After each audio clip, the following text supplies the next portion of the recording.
Hey guys, Suri और आज की वीडियो में हम बात करेंगे इंट्रोडक्शन टू एल्गोरिदम्स। तो जैसे हमने डीएस का सीरीज चल रहा है, उसके पैरेलल में एल्गोरिदम्स का भी सीरीज चला लेंगे यार। तो अब ये बेसिकली एक इंट्रोडक्टरी वीडियो होने वाला है जिसमें एल्गोरिदम्स क्या होता है और क्यों यूज़ करते हैं उसका बेसिक आपको ओवरव्यू दे दूंगा मैं। उसके बाद फिर सबसे पहले हम एल्गोरिदम्स में टाइम एनालिसिस, स्पेस कॉम्प्लेक्सिटी वो सब पढ़ेंगे, उनके एसिम्प्टोटिक ग्राफ्स वगैरह वो सब देख लेंगे। फिर उसके बाद धीरे धीरे टाइप्स ऑफ एल्गोरिदम्स पढ़ते रहेंगे। इसमें बस आपको ओवरव्यू देना है, तो ज़्यादा कुछ है नहीं मेरे पास।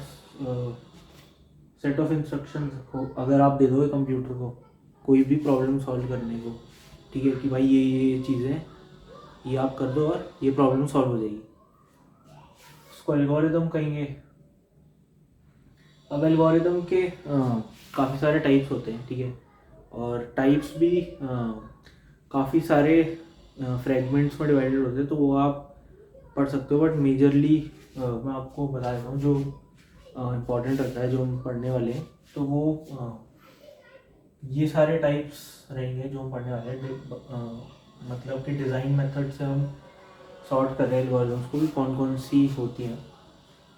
Brute force, backtracking, recursive, searching, sorting, hashing, divide conquer, greedy, DP और रैंडमाइज। तो अब इसमें मतलब मैं आपको ऊपर ऊपर से बता सकता हूँ, बट अभी डीप में जाने का कोई मतलब नहीं है, ठीक है। जैसे जैसे हम पढ़ते रहेंगे तो आपको आइडिया लगता रहेगा कि क्या बोल रहे हैं और किस बारे में बात हो रही है।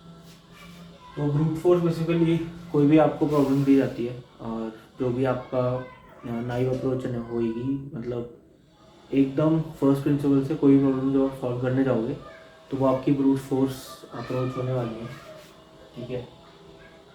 तो फॉर एग्जांपल कि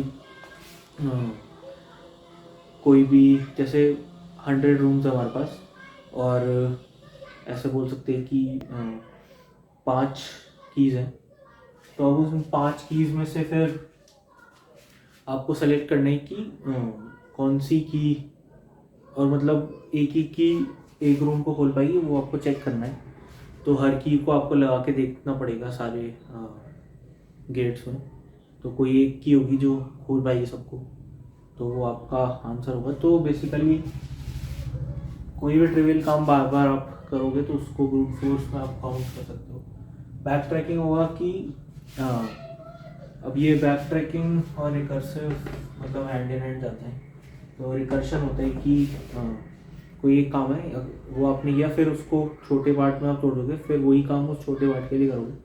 आपने डीएस की सीरीज में भी देख सकते हो, काफ़ी जगह रिकर्शन यूज हुआ है, ट्रीज ग्राफ्स वगैरह में, वहाँ पे आप ये देख सकते हो। बैक ट्रैकिंग भी एक उसका मतलब एक तरह से उसका पार्ट ही होता है।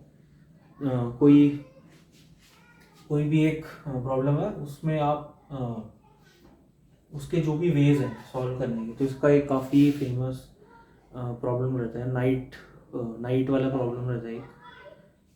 तो वो आप देख सकते हो बैक ट्रैकिंग में, उसमें मतलब कोई एग्जैक्ट प्रॉब्लम नहीं आता, बट वो चेस और नाइट का कुछ प्रॉब्लम रहता है कि नाइट कौन कौन एक एक पोजीशन पे नाइट है, वो कौन कौन सी जगह पे जाएगा after certain number of chances. तो ऐसा कहीं कोई क्वेश्चन है तो उसमें आपको एनालाइज करना होता है कि बेसिकली ग्राफ बन जाएगा कि अगर यहाँ पे है तो अब नाइट 2.5 स्टेप चलेगा तो यहाँ पे यहाँ जाएगा, फिर यहाँ से यहाँ चला जाएगा, ऐसे ऐसे करके। और यहाँ नहीं गया तो वो फिर यहाँ जाएगा, यहाँ जाएगा, ऐसे बेसिकली ब्रांचेस बना सकते हो आप उसकी प्रोबेबिलिटीज़ की। तो वो एक बैक ट्रैकिंग का क्लासिक एग्जांपल में आता है। सर्चिंग सॉर्टिंग ये हम पढ़ेंगे। सर्चिंग सॉर्टिंग से ही हम स्टार्ट करेंगे। सबसे पहले जो भी हमारा ये है बेसिक के बाद, और फिर एसिम्प्टोटिक एनालिसिस, जो भी ऑर्डर एंड थीटा, और मतलब best case worst case complexity पहले देख लेंगे कि क्या होता है, क्योंकि वो हर जगह काम आएगा। तो उसके बाद फिर यही करेंगे सर्चिंग सॉर्टिंग। हैशिंग आपने डीएस में देखा ही था की वैल्यू पेयर रहेंगे, की से आप एक्सेस कर पाओगे ऑर्डर वन कॉम्प्लेक्सिटी में, तो वो हैशिंग रहेगा। डिवाइड एंड कॉन्कर में कोई मतलब ऊपर ऊपर से तो ये कि कोई एक प्रॉब्लम है उसको आप ब्रेक करते जाओ, जैसा कि उसका नाम है, ब्रेक करते जाओ प्रॉब्लम एकदम एकदम मतलब अटोमिक लेवल पे जाओ। अटोमिक तो नहीं बोलना चाहूँगा मैं, मतलब सबसे स्मॉलेस्ट यूनिट तक ले जाओ, वहाँ पे प्रॉब्लम सॉल्व करो, फिर वापस उसको ज्वाइन करने का कोशिश करो। तो डिवाइड एंड कॉन्कर काफ़ी जगह यूज़ होता है। सॉर्टिंग में भी जब आप सर्च सॉर्ट करोगे तो काफ़ी सारी चीज़ें आ जाएगी यहाँ पे, ठीक है। तो मर्ज सॉर्ट एक काफ़ी अच्छा एग्जांपल रहता है डिवाइड एंड कॉन्कर।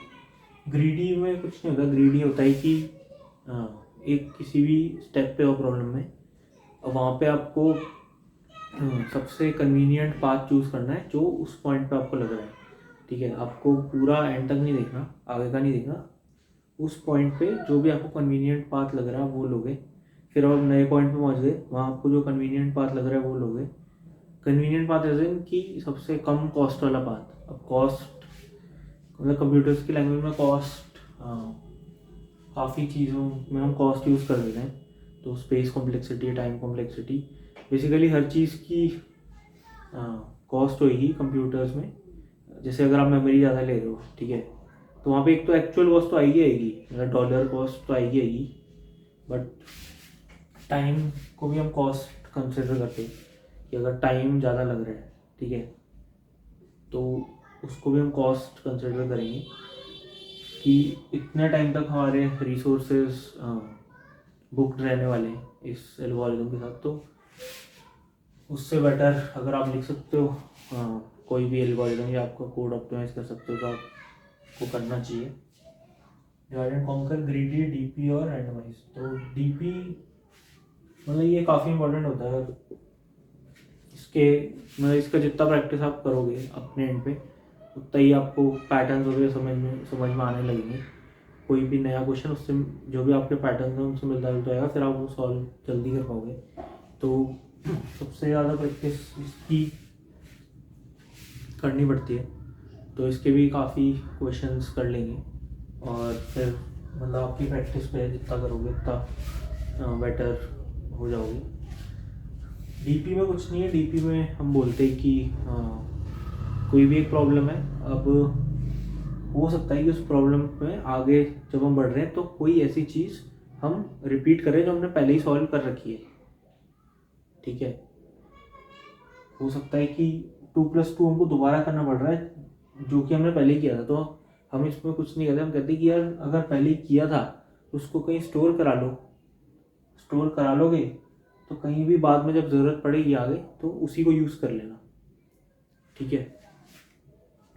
तो ये मतलब ऊपर ऊपर से ही है डीपी का कि जो भी कंप्यूटेशन है, जो भी रिपीटेटिव कंप्यूटेशन है, वो आपको दोबारा नहीं करना, वो आपको कहीं आपने पहले स्टोर कराया होगा वहाँ से आपको उठा लेना है।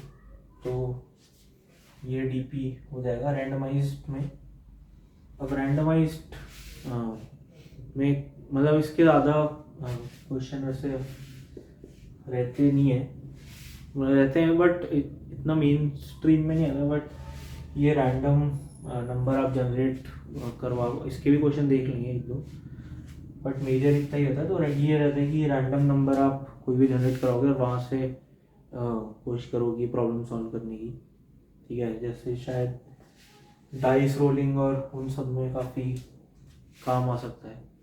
कोई भी आप ऐप बना रहे हो जिसमें मतलब लूडो और डाइस रोलिंग करते हो, वहाँ पे काफ़ी काम आ सकता है। तो